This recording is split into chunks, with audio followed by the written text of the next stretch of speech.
Muy buenas tardes. Hoy, domingo 19 de noviembre del 2023, desde acá, desde la hermosa y cálida ciudad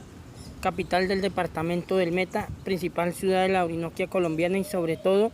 ciudad natal del que les transmite desde la hermosa ciudad de Villavicencio, puerta amable de los llanos orientales de Colombia. Espero les agrade este video.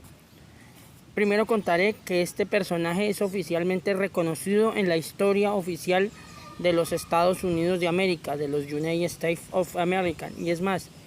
tiene placas conmemorativas a este personaje y al fuerte de Nuestra Señora de la Gracia de Santa Teresa de Moisés en la Florida. Hoy el personaje negro de la historia será el señor Francisco Menéndez. Espero les agrade la historia de este hombre y todas sus aventuras y peripecias para demostrar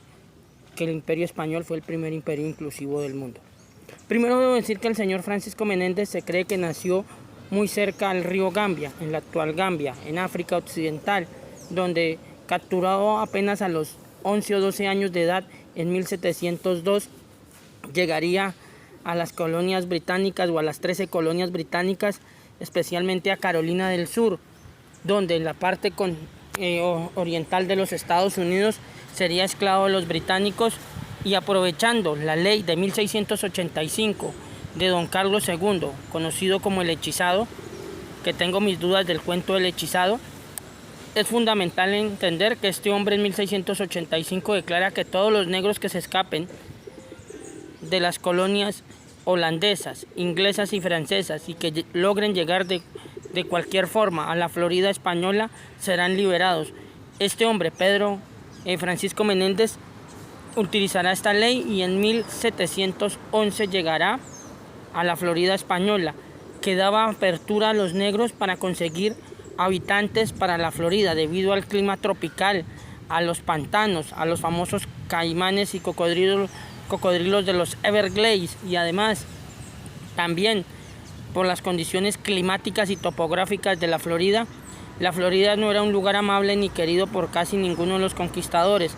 Entonces, para poder conseguir gente que la habitara, se le dio esta libertad de manumisión a los negros, y no solo a los negros, también a irlandeses y católicos que eran esclavizados por los británicos por la acción de ser católicos. En este caso, en el caso de Francisco Menéndez, este hombre llegará a la Florida y se declarará súbdito de la corona española y además católico.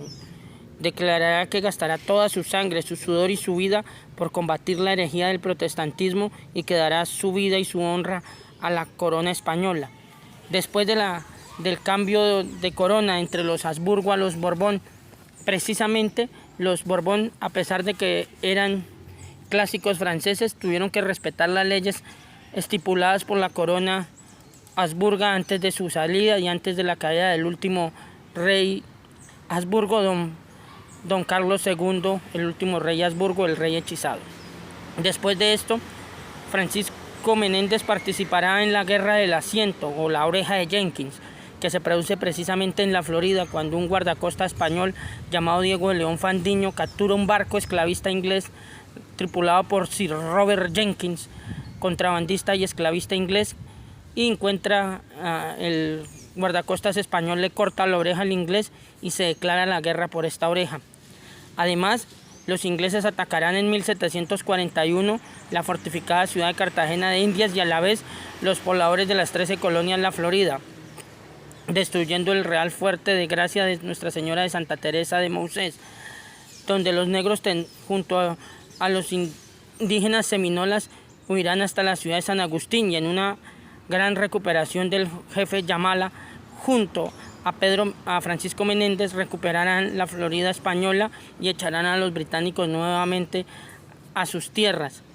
Y además este señor será capturado después de la guerra por los ingleses y será torturado, azotado y echado sal para evitar que sus heridas se curen. Será llevado a las Bahamas como esclavo por su condición de negro y de católico. Y este hombre logra escapar y llegar nuevamente a la Florida en 1756, donde participará nuevamente en la reconstrucción del fuerte de Santa Teresa de Moisés. Este hombre, después de la caída española y la pérdida oficial de España en la Florida en 1765, cuando España da la Florida a los británicos y los franceses en compensación de la pérdida de la Florida ceden el territorio de la Luisiana a España.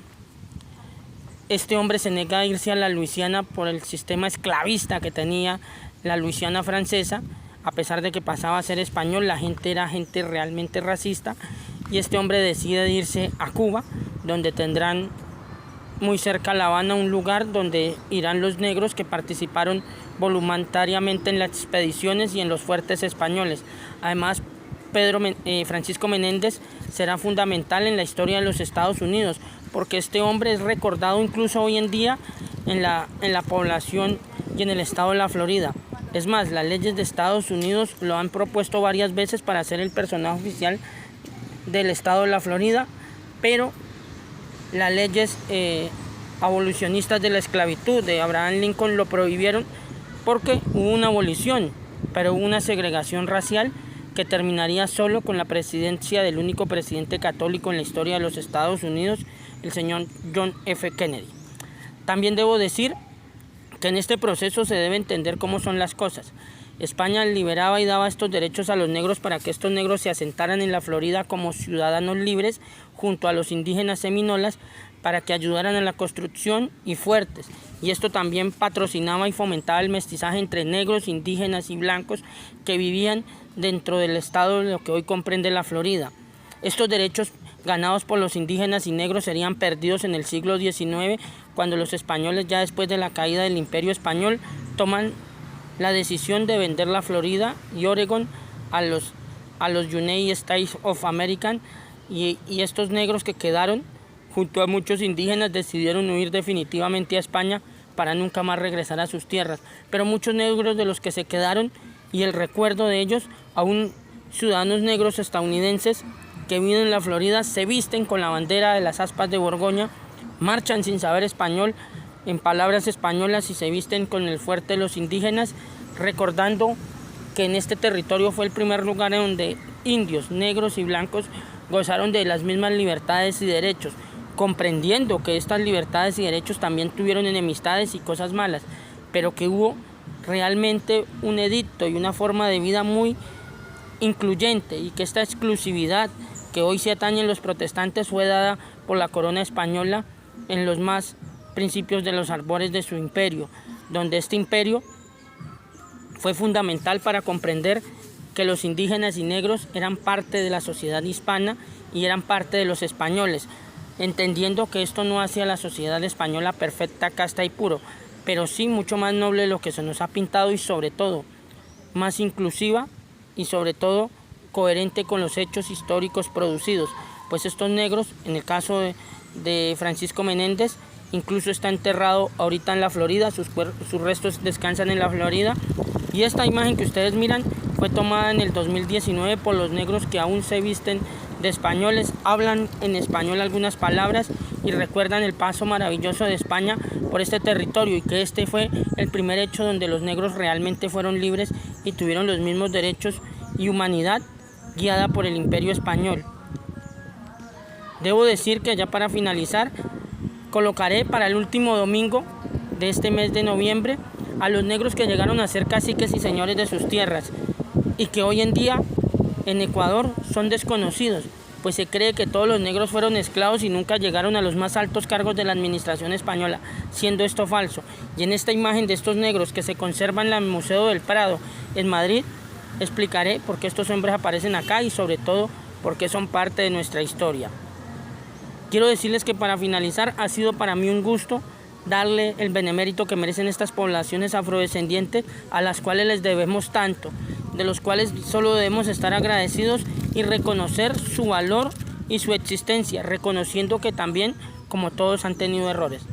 Como saben, mi nombre es Eduardo Alberto Gómez Moreno, miembro honorífico de la Casa Histórica Gualongo y Quesada, desde acá, desde la maravillosa ciudad de Villavicencio, capital de los Llanos Orientales de Colombia, y ciudad natal del que les transmite. Les deseo a todos felicidades y muchas gracias en este feliz domingo.